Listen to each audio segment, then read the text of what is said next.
Alors, je vous invite à ouvrir vos Bibles dans l'évangile de Jean, au chapitre 2, et on commencera à lire au verset 1. Jean 2, verset 1. Le troisième jour, il y eut des noces à Cana de Galilée. La mère de Jésus était là. Jésus aussi fut invité aux noces, ainsi que ses disciples. Comme le vin venait à manquer, la mère de Jésus lui dit, « Ils n'ont pas de vin. » Jésus lui répond, « Femme, qu'avons-nous en commun en cette affaire? Mon heure n'est pas encore venue. » Sa mère dit au serviteur, « Faites tout ce qu'il vous dira. » Il y avait là 6 jarres de pierre, destinées aux purifications des Juifs et contenant chacune 2 ou 3 mesures. Jésus leur dit, « Remplissez d'eau ces jarres. » Ils les remplirent à ras-bord. « Puisez maintenant, leur dit-il, et portez-en à l'organisateur du repas. » Ils lui emportèrent. Quand l'organisateur du repas eut goûté l'eau changée en vin, il ne savait pas d'où venait ce vin, tandis que les serviteurs qui avaient puisé l'eau le savaient. Il appelle le marié et lui dit, « Tout homme sert d'abord le bon vin, puis quand les gens sont ivres, le moins bon. Toi, tu as gardé le bon vin jusqu'à présent. » Tel fut le commencement des signes de Jésus, ce qu'il fit à Cana de Galilée. Il manifesta sa gloire, et ses disciples mirent leur foi en lui. On lira un autre texte, toujours dans l'évangile de Jean, au chapitre 6. Alors, je vous rappelle juste le contexte. Chapitre 6 au verset 22. C'est le moment où Jésus a nourri la foule avec des pains et des poissons. Et comme il voulait le proclamer roi, il s'est caché d'eux pour pas qu'il le proclame roi, parce que ce n'était pas le temps. Et donc, il va vers Capernaum, et il y a la foule qui le rejoint et lui dit, « Mais comment es-tu arrivé ici ?» Et voici la réponse de Jésus. Donc, verset 22. Le lendemain, la foule qui était restée sur l'autre rive de la mer vit qu'il n'y avait eu là qu'une seule barque et que Jésus n'avait pas monté en bateau avec ses disciples, mais que ses disciples étaient partis seuls. Cependant, d'autres barques vinrent de Tibériade, près du lieu où il avait mangé du pain. Après que le Seigneur eut rendu grâce, quand la foule vit que ni Jésus ni ses disciples n'étaient là, les gens montèrent eux-mêmes dans ces barques et vinrent à Capernaum, à la recherche de Jésus. Ils le trouvèrent sur l'autre rive de la mer et lui dirent, « Rabbi, quand es-tu arrivé ici ?»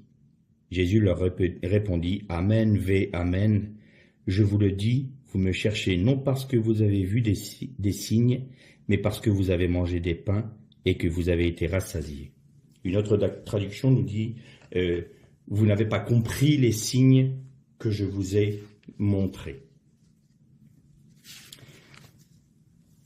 Ce texte est très intéressant, ce dernier passage, parce que il nous révèle qu'il y a des moments, on peut aborder la Torah, on peut aborder la Bible d'une manière très superficielle. Et il faut savoir que des secrets sont cachés. Toutes ces dernières méditations que l'on a eues ensemble, et notamment à travers certains cours en ligne, nous montrent qu'il y a des secrets dans la Torah qui sont très importants et très intéressants à aller chercher par la grâce de Dieu. Et les noces de Cana ne font pas exception dans ce domaine, parce que souvent, on va parler du premier miracle de Jésus. Or, ce n'est pas ce qui nous est dit. Il nous est parlé des signes du commencement. Et vous notez que ce récit des noces de Cana ne se trouve que dans l'évangile de Jean. L'évangile de Jean est un évangile très particulier parce qu'il est articulé totalement différemment que les 3 autres. Il est plus, j'ai envie de dire, c'est presque un évangile dans l'esprit.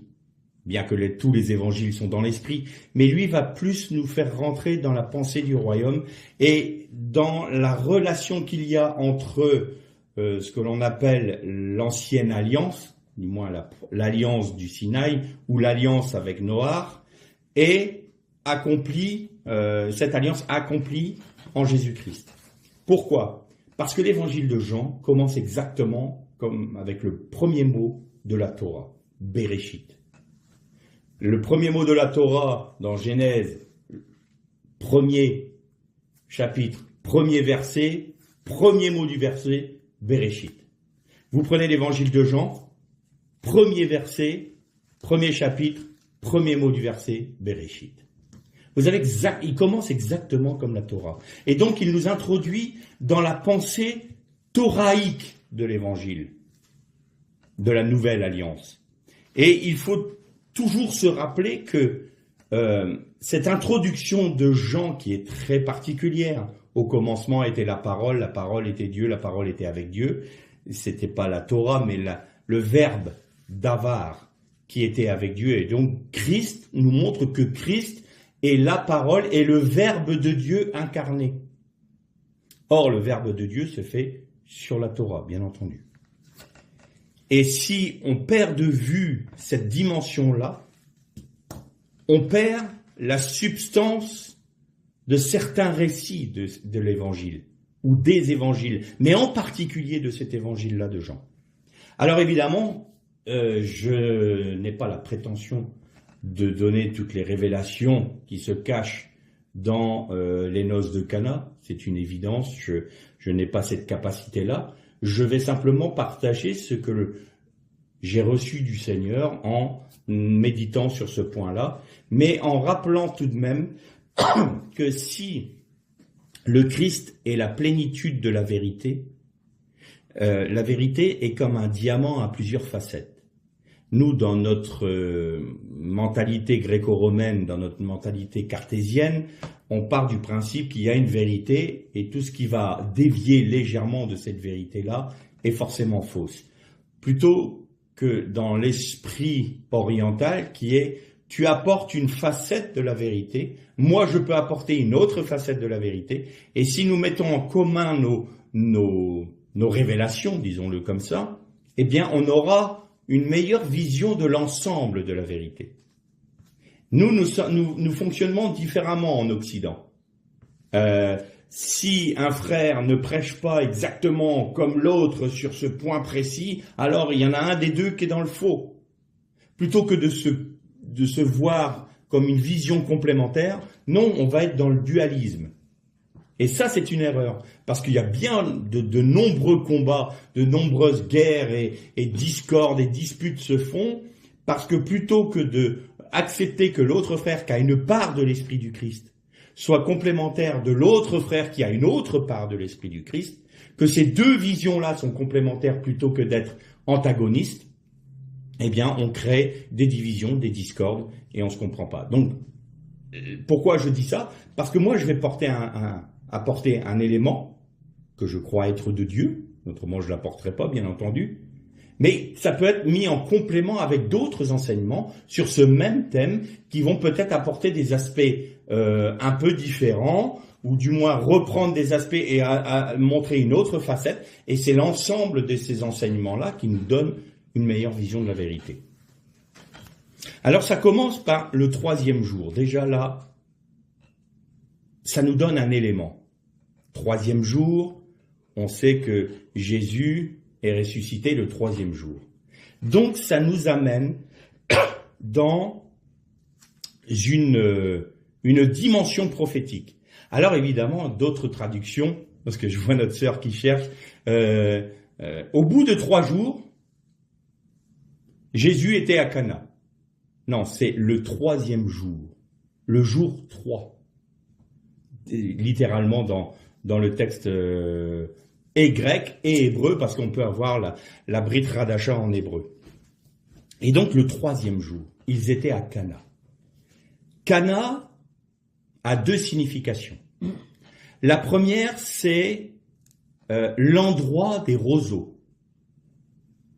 Et la deuxième signification du mot Cana, ça veut dire comment dire, s'acquérir, acquérir quelque chose.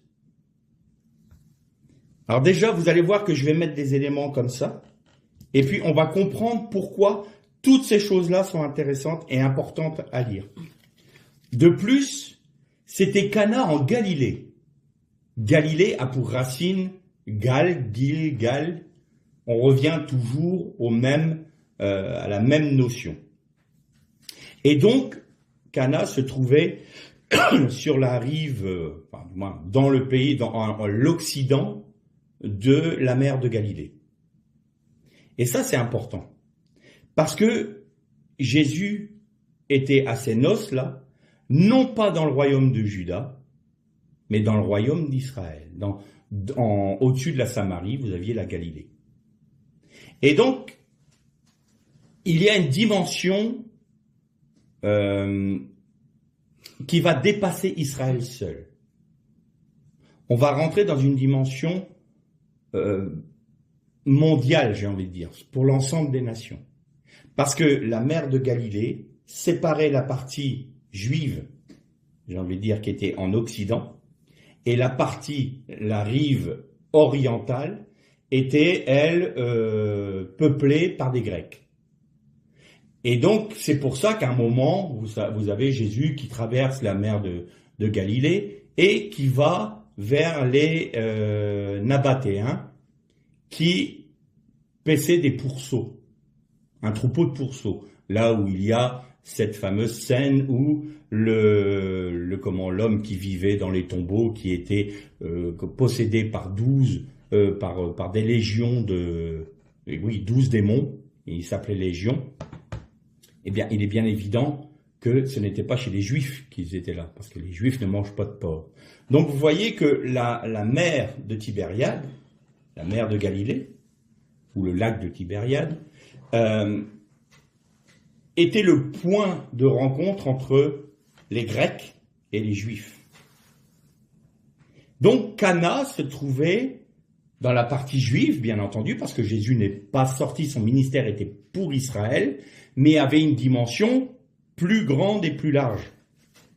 Et c'est à cet endroit-là, qui veut dire donc l'endroit des roseaux, mais même ça c'est important. Pourquoi ? Parce que vous vous souvenez de ce texte de de Deutéronome, Moïse qui à la fin de sa vie dit à Josué, un autre prophète viendra du milieu de vous, s'élèvera au milieu de vous, il sera parmi vos frères, écoutez-le, faites tout ce qu'il vous dira. Vous vous souvenez de ce passage-là? Deutéronome, je peux vous donner, c'est 18-15. Et donc Moïse faisait référence à un autre prophète qui serait comme lui, mais donc lui qui a donné la Torah au peuple, qui a donné l'interprétation de la loi de Dieu au peuple. Eh bien Moïse dit à Josué, un autre va se lever, après moi, il sera comme moi, et vous devrez l'écouter. Pourquoi vous devrez l'écouter? Eh bien sous-entendu, et on a déjà prêché là-dessus, on a déjà parlé de ça, les 2 premières tables de la loi ont été détruites au veau d'or. Eh bien, ce prophète qui va, dans le futur, se lever, qui sera parmi vos frères, donc il sera juif, eh bien, lui va vous donner la bonne interprétation de la Torah. Et si nous reprenons le texte dans le chapitre 6, vous voyez que la foule dit une chose très intéressante à un moment. Donc, chapitre 6, que dit la foule ? C'est pourquoi les Juifs cherchaient... Jésus, revenant de mon Père, pardon, je cherche l'endroit. Non, là je suis au chapitre 5, évidemment.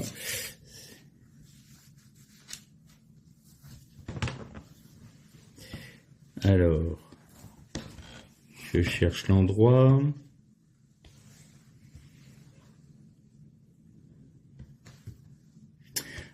Donc au verset 14, chapitre 6, verset 14...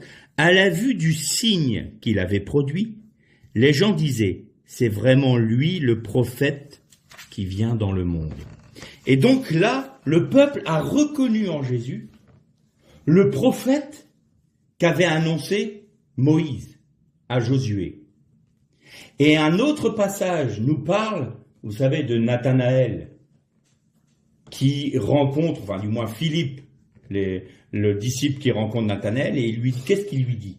Nous avons rencontré, le prophète qui nous est annoncé, qui nous était annoncé, Jésus de Nazareth, fils de Joseph. Et Nathanaël de répondre, mais est-ce qu'il peut arriver quelque chose de bon de Nazareth, puisque tout le monde sait que le Mashiach, parce qu'il a compris que c'était de lui dont il parlait, le Mashiach, lui, doit venir de la maison de David, donc de Bethléem. Et comme on dit souvent, Nazareth cache Bethléem. Il fallait que Jésus naisse à Bethléem, mais qu'il ait son ministère aussi en Judée, en Galilée et en Samarie. Puisque il n'y a pas qu'Israël qui était concerné par son ministère. Et là, ça nous donne un élément. Et l'élément, c'est Philippe l'évangéliste qui nous le révèle. Nous avons rencontré Yeshua ben Yosef. Donc le salut de Dieu, fils de Joseph. Et ça, c'est intéressant, parce que je vous ai déjà dit que dans le judaïsme, il y a deux Messies.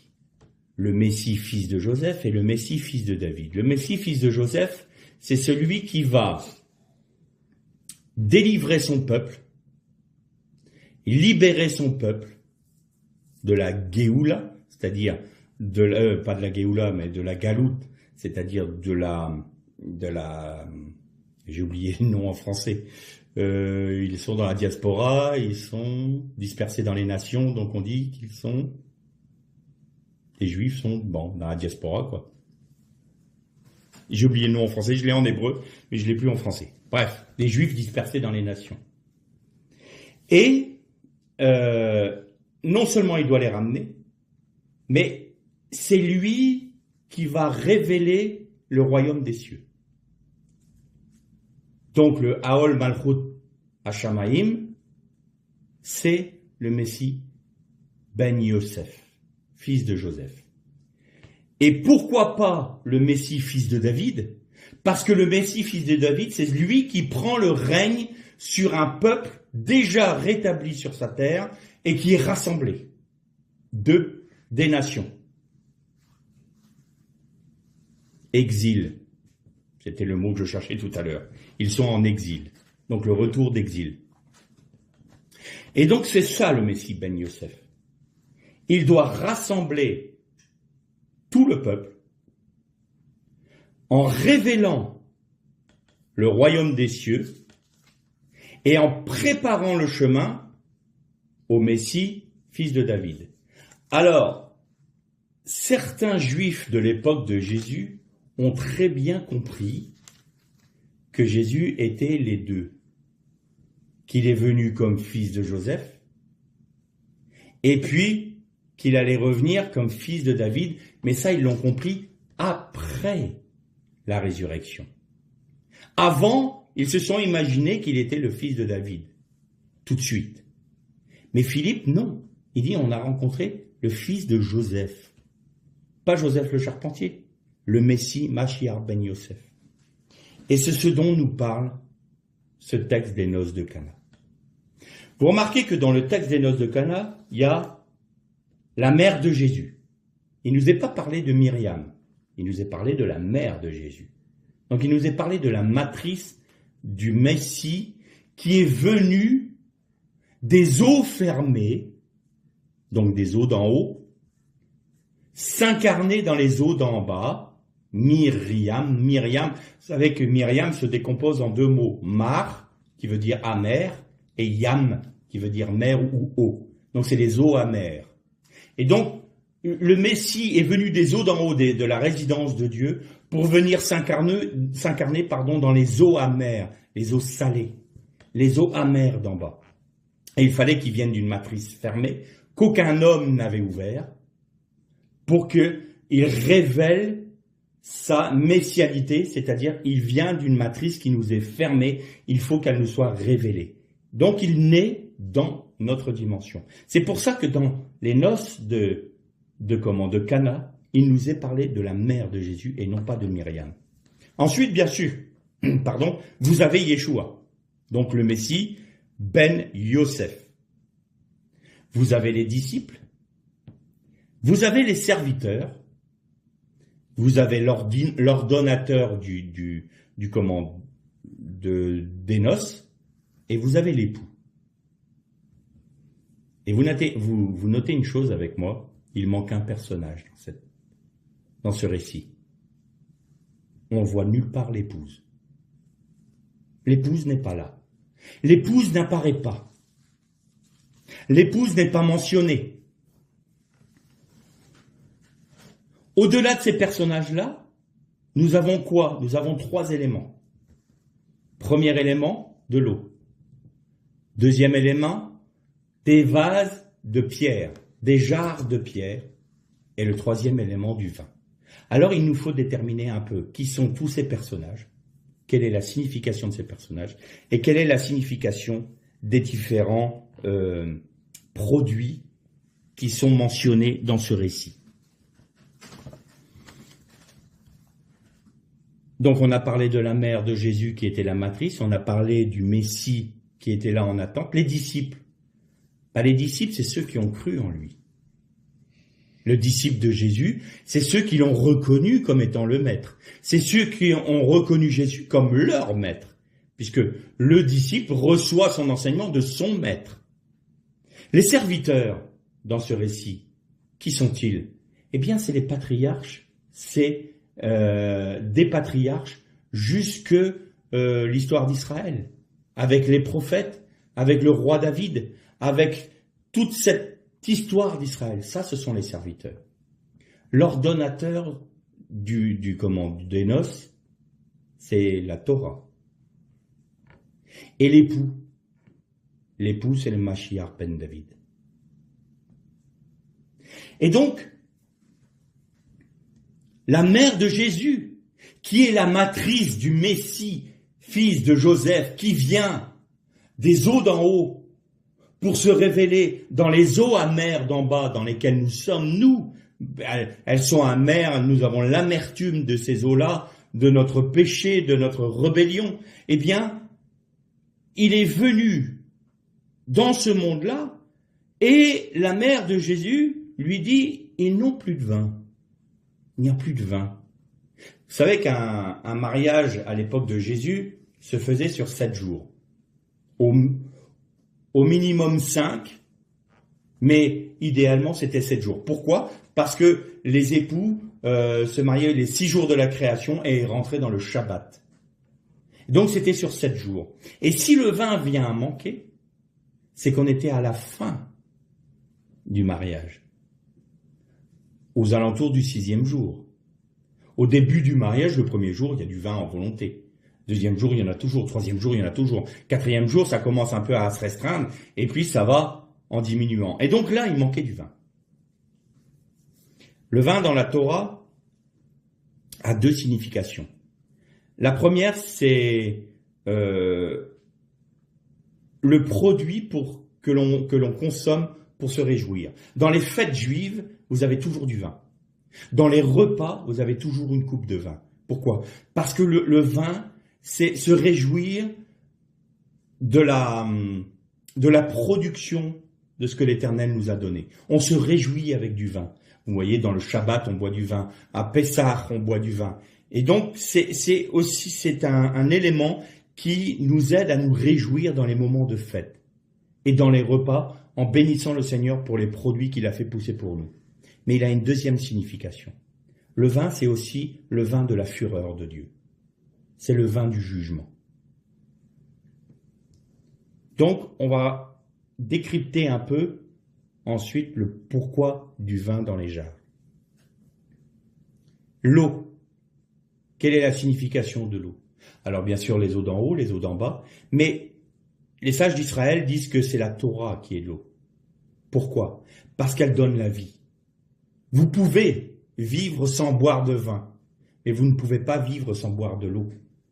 Et donc, la Torah, c'est un élément essentiel pour pouvoir vivre ici-bas. Pour l'être humain, sans eau, il ne peut pas vivre. Et donc, c'est de la même manière, la Torah est semblable à l'eau parce que l'homme ne peut pas vivre sans la Torah de Dieu. Et vous avez des jarres en pierre. Vous notez que ce ne sont pas des jarres en terre cuite. Donc, il ne nous est pas parlé à cet endroit-là d'homme ou d'un personnage ou de l'humanité. Parce que l'humanité est toujours comparée à un vase d'argile.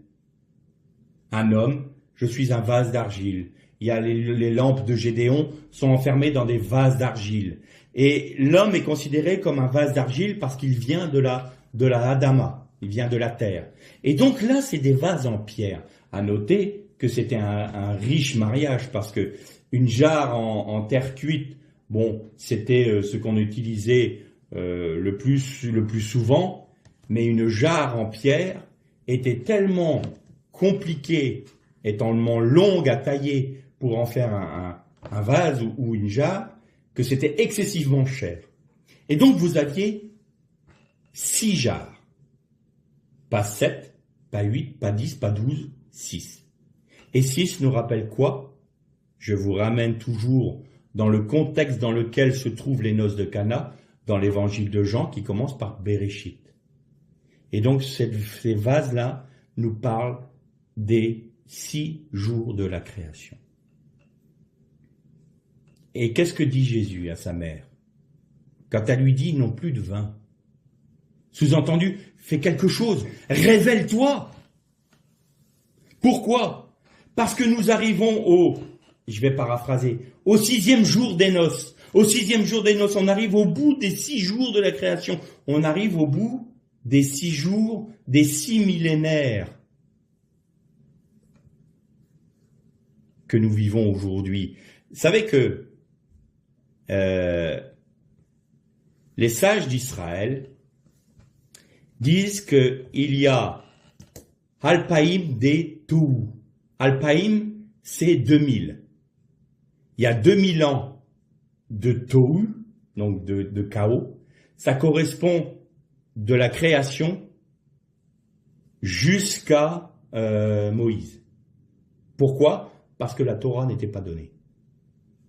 Ensuite, ils disent, vous avez Alpaïm des Torah. 2000 ans de Torah. De Moïse jusqu'à la venue du Mashiach. Et vous devez avoir Alpaïm des Mashiach. Et ils ont un gros problème. Parce qu'ils ont dit, de Adam jusqu'à Moshe, il y a eu 2000 ans. De Moshe jusqu'à... de Adam jusqu'à Moshe, ouais, c'est ça. Il y a eu 2000 ans. Et de Moshe jusqu'à nous, du temps de Jésus, il y a eu la Torah, d'accord, mais on devrait avoir le Mashiach. Or, les Juifs aujourd'hui disent, mais attends, on a un problème. Le Mashiach n'est toujours pas venu. Et ça fait 2000 ans qu'on l'attend. Comment ça se fait? C'est pour ça que beaucoup de rabbins ou de Juifs orthodoxes reconnaissent maintenant que Yeshua est le Messie. Mais pas le Messie des chrétiens. Bon, c'est assez compliqué, je ne vais pas m'étaler sur ce sujet-là maintenant. Et donc, pour eux, au bout de 2000 ans de Torah, au moment où Jésus est venu, c'était le temps du Messie. Et au bout des 2000 ans du Messie, doit arriver la royauté. Ça, ils ne l'ont pas compris, parce qu'ils ont pensé que c'était le Messie Ben David qui devait venir. Mais il y avait le Mashiach Ben Yosef d'abord. Et là, nous arrivons, nous, au bout de ces 6000 ans. Et le 7e millénaire, c'est un millénaire de Shabbat, c'est-à-dire le millénium.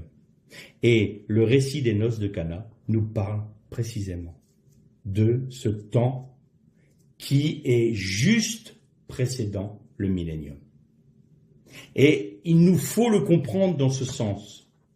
Et donc le vin, c'était le vin de la réjouissance de la Torah, le vin de la réjouissance de la loi et des prophètes. C'était ce vin-là, ils goûtaient de ce vin-là. Comprenez? Dans le mariage, vous avez aussi les Juifs qui sont là. Et ils se réjouissent, les Juifs de ce vin que Dieu leur a donné. Mais le vin leur en manquait. Pourquoi il en manque? Vous avez remarqué que dans ce qu'on appelle le temps intertestamentaire, il y a eu 420 ans, 400 ans. 400 ans de silence de Dieu. 400 ans où les Juifs devaient interpréter la Torah, il n'y avait plus de prophète en Israël, il n'y avait plus de révélation par l'Esprit. Et donc le vin est venu à manquer avant la venue du Mashiach. Et donc la mère de Jésus dit, le vin vient à manquer. Révèle-toi. Et Jésus lui fait une réponse surprenante. Mais qu'ai-je à faire avec toi? Comment ça, qu'ai-je à faire avec toi? Mais c'est ta mère. Non, c'est pas ce que Jésus voulait dire. Il dit, oui, tu es la matrice dans laquelle j'ai été amené dans ce monde. Oui, je suis celui qui doit venir pour apporter le vin ancien, le vieux vin, le vin le plus goûteux. Mais je ne dois pas me révéler tout de suite. Pourquoi? Parce qu'aujourd'hui, je suis venu pour satisfaire la justice du Père. Je suis venu pour rassembler mon peuple et pour rassembler à mon peuple ceux des nations qui doivent croire en moi. Ce n'est pas mon heure, dit Jésus. Ce n'est pas mon temps de la révélation. Je ne peux pas venir en tant que Mashiach ben David maintenant. Mais cependant, Marie, qui n'était pas une femme qui n'avait pas une écoute de l'esprit, bien sûr. Elle était très attentive à l'écoute de l'esprit, comme de nombreuses femmes d'ailleurs. Elle dit au serviteur. Donc sous-entendu, elle dit à la Torah, pas à la Torah, mais au patriarche, elle dit à tous ceux qui étaient, tous ceux qui goûtaient de ce vin-là, du temps de la Torah, des prophètes. Faites tout ce qu'il vous dira. C'est étonnant, ça nous rappelle une parole, non? Moïse, qu'est-ce qu'il dit? Il viendra après moi un autre prophète, parmi ses frères. Faites tout ce qu'il vous dira. Donc c'est à Israël, c'est à ceux qui avaient reçu la Torah, à ceux qui avaient vécu avec les prophètes, que Marie dit, faites tout ce qu'il vous dira. Et alors, Yeshua dit quoi? Remplissez les 6 jarres à ras-bord d'eau. Pourquoi? Parce que c'était des jarres qui avaient 2 ou 3 mesures, je vous ai dit. Il n'y avait pas la plénitude de l'eau dans les jarres. Et la raison est très simple. C'est que le Mashiach ben Yosef est venu donner la bonne interprétation de la Torah. Et donc, avec cette interprétation-là, je vais remplir les 6 jours de la création. Je vais remplir la totalité de la création déjà prophétiquement, parce que ça s'accomplit dans les cieux, mais ça ne l'est pas encore sur terre. Regardez ce que j'accomplis, regardez les signes du commencement que je vais faire pour vous. Reconnaissez les signes que je fais pour vous apprendre, d'une part, que je suis le prophète qui doit venir, que la matrice dans laquelle j'ai été formé vous dit, écoutez. C'est Myriam qui dit écoutez. Et qui a élevé jusqu'à ce que la fille de Pharaon le récupère dans son panier de roseaux, parmi les roseaux Moshe, Myriam, sa sœur Myriam. Et qui était présente à la résurrection du Mashiach? Myriam, une autre Myriam. Il y a toujours cette notion d'eau qui est là. Dans la vie de Jésus, Myriam l'environne. Et donc, cette Myriam l'a dit, écoutez ce qu'il vous dira, faites tout ce qu'il vous dira. Et quand il remplit les jarres, il fait remplir les jarres par les serviteurs, donc par ceux qui manquent du vin, à ceux à qui il manque du vin. Il leur dit, remplissez de Torah toute la création. Prophétiquement, remplissez de la Torah toute la création. Et qu'est-ce qu'il est dit quand il y aura le millénium? Et la loi de Dieu remplira la terre comme l'eau remplit le fond des mers. Remplissez de Torah toute la création, les 6 jarres de la création. Et pourquoi est-ce qu'il ne pouvait pas se révéler tout de suite? Parce que lui devait boire une coupe que nous n'avons pas eu à boire nous-mêmes. Il a fallu d'abord qu'il boive la coupe de la fureur de Dieu sur la croix. Et en buvant cette coupe, quand les serviteurs ont puisé dans les jarres de la création, quand ils ont essayé de retrouver dans la Torah qui avait rempli l'ensemble de la création, l'ensemble de ce pourquoi le peuple d'Israël vivait, et intégrer à eux toutes les nations qui étaient en substance dans Israël, eh bien quand vous allez goûter, ça va être le meilleur des vins. Un vin ancien, un vin qui s'est affiné, un vin qui a perdu toutes ses impuretés, un vin qui est devenu plus rond, un vin qui n'est plus acide, un vin de réjouissance. Vous aurez le vin de réjouissance. Et l'ordonnateur, c'est-à-dire la Torah, la loi, la première loi, les deuxièmes, non pas la première loi, les deuxièmes tables de la Torah qui ont été données au mont Sinaï après que les 2 premières tables soient détruites, eh bien, l'ordonnateur dit, mais enfin, il aurait été logique que tu prennes le meilleur des vins avant de nous donner l'autre, le plus jeune. Là, tu nous donnes à la fin ce qu'on aurait dû avoir au début. En fait, tu nous donnes, toi, le Messie, l'interprétation qu'on aurait dû avoir les 2 premières tables de la loi. Tu viens nous les apporter. Et c'est un vin somptueux. Il est encore meilleur que les 2 tables qu'on a eues en remplacement et l'ordonnance qui nous est contraire, qui nous accuse.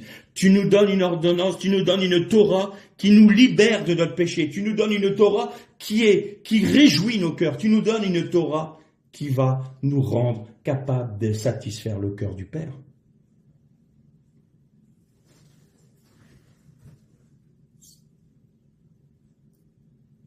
Le Messie, avant de se révéler, devait boire la coupe amère.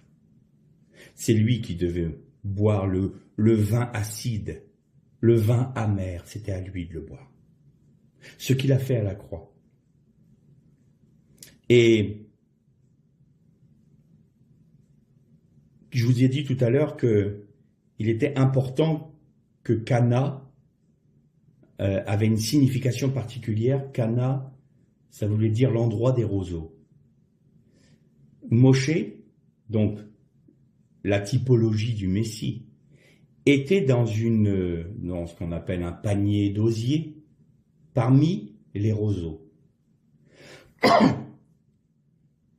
Et le panier s'appelait une teva. Exactement le même mot que l'arche de Noé. Moshe était dans la teva. Et ça nous ramène à quoi? Ça nous ramène à Noach qui était dans la teva. Donc le Messie était dans la teva aussi. Et nous retrouvons toutes les alliances de Noach jusqu'à Moshe en cela. Et quand le peuple d'Israël est sorti d'Égypte, la mer des roseaux, Yam Souf en hébreu. Yam c'est mer, Souf c'est roseau ou ajon, ou jon. Eh bien, la mer s'est fendue en 2 et il y a juste une petite insert où il est dit que Joseph, le corps de Joseph, sortait de la mer avec le peuple. Ils avaient pris le corps de Joseph pour l'aller l'inhumer dans le pays de la promesse. Eh bien, vous aviez le Mashiach ben Yosef typifié là. Et vous savez que Yosef était enfermé dans une boîte qui s'appelle en hébreu Aaron, c'est-à-dire un cercueil. Et Aaron, c'est l'arche d'alliance. Et le Mashiach ben Yosef était avec son peuple, le sortant des eaux amères, pour le faire rentrer dans le pays de la promesse, c'est-à-dire dans son royaume. Mais Yam Souf, c'est exactement les mêmes lettres que Yom Sof, le dernier jour. Vous rajoutez un Vav à Yam, donc vous avez un Yud, un Vav et un Mem, mais Sof, c'est exactement les mêmes lettres que Souf, que Ajon, ou que Roseau. Et ça veut dire la fin. Vous savez, je vous ai parlé des lettres sophites, Sof, Le Ein Sof, c'est sans fin. Sof, c'est la fin. Dernier. Eh bien, vous rajoutez la valeur messianique dans l'eau amère, dans la Yam, et vous avez les derniers jours. Au dernier jour, je accomplirai tout ce que les noces de l'agneau, tout ce que les noces de Cana représentent, et je viendrai régner. Et alors seulement, sera révélée au monde entier l'épouse qui manque dans ce récit. Alors, la question que l'on se pose évidemment aujourd'hui, c'est est-ce que l'épouse est prête? Sommes-nous prêts à la rencontre de notre époux? Et je terminerai par un dernier point. C'est le prophète Zacharie qui disait que, donc c'est au chapitre 14 et au verset 16, et quiconque aura survécu parmi tous les peuples qui seront venus contre Jérusalem, donc ça c'est après, c'est au début du millénium, devra s'y rendre chaque année pour se prosterner devant le roi, l'Éternel des armées, pour célébrer la fête de Sukkot. Et vous notez que la fête de Sukkot, elle est pour les nations aussi. Et il y a une chose particulière qui se fait à la fête de Sukkot. La fête de Sukkot se fait à la fin de l'année, à la fin de l'été, pardon, aux alentours de septembre.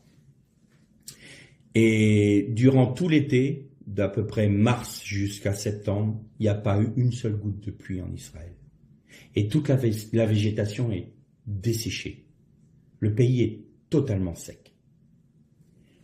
Et normalement, pendant la fête de Sukkot, viennent les premières pluies. Et les premières pluies sont des pluies extrêmement violentes, qui durent 1 heure ou 2, mais d'une violence. C'est un déluge qui tombe. Et à ce moment-là, tout le désert reverdit. Et les fleurs magnifiques apparaissent. C'est comme si le pays renaissait d'un temps d'aridité. Et avant le millénium, ce sera un temps d'aridité pour l'humanité et pour Israël. Et viendra le temps des premières pluies. Et si pendant la fête de Sukkot qui dure 7 jours, il n'y avait pas eu de pluie, alors le dernier jour, qui est le 8e jour, s'appelle le jour de Hoshana Rabbah. C'est le jour de la délivrance. Et à ce moment-là, il y avait une fête particulière qui était la fête du puisage de l'eau. Le grand prêtre prenait un vase d'or et il allait à la piscine de Bethesda. Et donc la piscine de Bethesda, si vous voyez le temple, les portes du temple donnent vers l'est, vers le mont des Oliviers. Eh bien, si vous avez la mémoire un peu de ce qu'était le temple le deuxième temple, vous avez ce qu'on appelle la forteresse Antonia, juste au nord. Eh bien, le bassin de Bethesda, on pourrait dire Bethesda en hébreu, parce qu'en fin de compte, Bethesda, c'est maison de la grâce. C'est ça exactement ce que ça veut dire. Et donc, il allait là, juste à côté de la forteresse Antonia, il allait chercher de l'eau. Et il revenait au temple pour faire une libation. Et donc, on appelait ça la Simcha Bet Ashoeva, pardon. C'est-à-dire la joie du puisage, de la maison du puisage de l'eau. Et dans la tradition juive, il est dit que celui qui n'a pas connu cette joie-là n'a connu aucune joie dans sa vie. Tellement les réjouissances étaient fortes. Parce que le grand prêtre venait, il apportait de l'eau à l'autel, et sur la droite de l'autel, donc dans le parvis, vous aviez 2 petits vases en argent. Un qui avait un bec un peu plus large que l'autre, parce qu'il y a une bonne raison. Et dans ces 2 vases-là, on versait simultanément du vin et de l'eau. Et comme le vin est plus gras, il s'écoule plus lentement. Et donc c'est pour ça qu'il y avait un bec plus large sur celui du vin. Il fallait que les 2 liquides coulent simultanément sous l'autel, et notamment il y avait des conduits qui descendaient jusqu'en dessous du parvis, et il était dit que c'est l'eau et le vin coulaient jusque dans l'abîme. Le but était qu'ils descendent dans le chitin, comme on dit en hébreu, c'est-à-dire dans l'endroit de l'abîme. Il y avait l'eau de la Torah et le vin de la fureur de Dieu. Il fallait qu'il y ait le jugement de Dieu par l'eau et par le vin, par le sang versé également de la fureur de Dieu. Et à ce moment-là, le grand prêtre se tournait vers l'ouest et se tournait vers l'est, et il appelait les pluies du nord et les pluies du sud. On en a parlé notamment la dernière fois. Et à ce moment-là, l'Éternel apportait l'eau dont le pays d'Israël avait besoin. Et le récit des noces de Cana nous parle de ces temps-là. Le Messie, Ben Yosef, vient pour rassembler l'ensemble de son peuple, qu'il soit d'Israël et qu'il soit des nations. Et il vient révéler le royaume des cieux. Pourquoi je dis ça ? Vous vous souvenez quand les Juifs sont venus critiquer Jésus en disant que c'était par Belzébuth qu'il chassait les démons. Et je vous ai dit tout à l'heure que on avait le Alpaïm des Tohu, Alpaïm des Torah, et que les Juifs du temps de Jésus attendaient le Alpaïm des Mashiach, les 2000 ans du Messie. Et comme ils ne le reconnaissaient pas, Jésus dit juste une phrase qui pour nous, si on ne connaît pas la tradition juive, si on ne connaît pas les attentes des Juifs, peuvent nous passer à côté et on ne comprend pas. Et il dit, mais si je le fais par la puissance de Dieu, ça veut dire que le royaume des cieux s'est approché de vous. Et là, Jésus est en train de leur dire, attention, je suis en train de vous dire que le Alpaïm des Mashiach, je suis venu l'apporter. Si vous ne le reconnaissez pas, vous allez passer à côté de la promesse. Attention. Attention. Ça veut dire que le royaume des cieux s'est approché de vous. Donc ça veut dire qu'il y a bien eu les 2000 ans de Tohu, les 2000 ans de Torah, et là s'ouvrent les 2000 ans du Messie. Et comme vous ne l'avez pas reconnu, eh bien il y a eu la diaspora et l'exil. Pourquoi ? Pour que les nations puissent y rentrer. Pour que nous soyons nous-mêmes, nous les nations, au bénéfice des mêmes promesses qu'Israël. Et à partir du moment où les pluies, les premières pluies vont arriver, c'est-à-dire au moment où la porte de la grâce va se fermer sur la Teva, sur l'arche de Noé, le temps de la grâce va se terminer. Et ce sera le temps du Messie, Ben David, c'est-à-dire du royaume. Jésus reviendra pour régner, non plus pour révéler, pour régner. Et ceux qui resteront, des nations qui auront combattu Israël, qui auront lutté contre Dieu, contre Israël, eh bien, ces nations-là auront obligation. C'est pour ça que la Bible nous dit qu'il pètera les nations avec un sceptre de fer, auront obligation d'aller au moins faire la fête de Soukhot. Parce que la fête de Soukhot, c'est la fête des tentes. Et qu'est-ce que nous avait dit l'Éternel à Noach, ou qu'est-ce que Noach avait dit, à Shem et à Japhet? Japhet, tu vas t'étendre et tu seras puissant, mais tu demeureras sous les tentes de Shem. Donc les nations vivront sous les Soukhot d'Israël. Et alors le règne messianique aura lieu, et au bout des 1000 ans, il faudra que le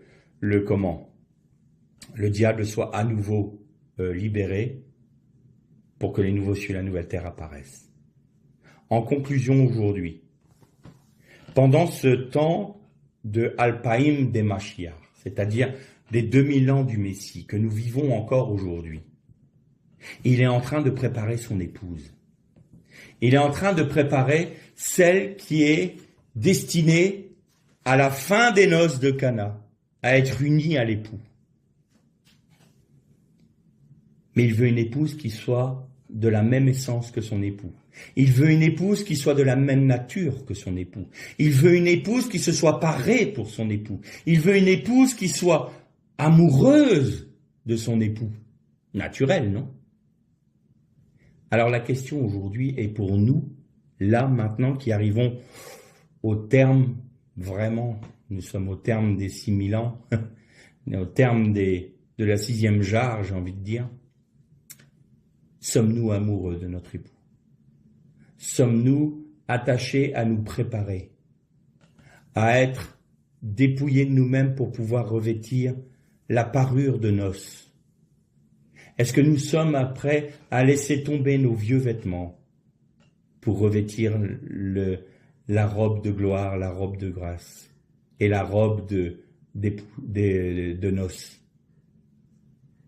Parce que ce qui m'effraie aujourd'hui, c'est que parmi mes frères chrétiens, très peu attendent leur époux maintenant.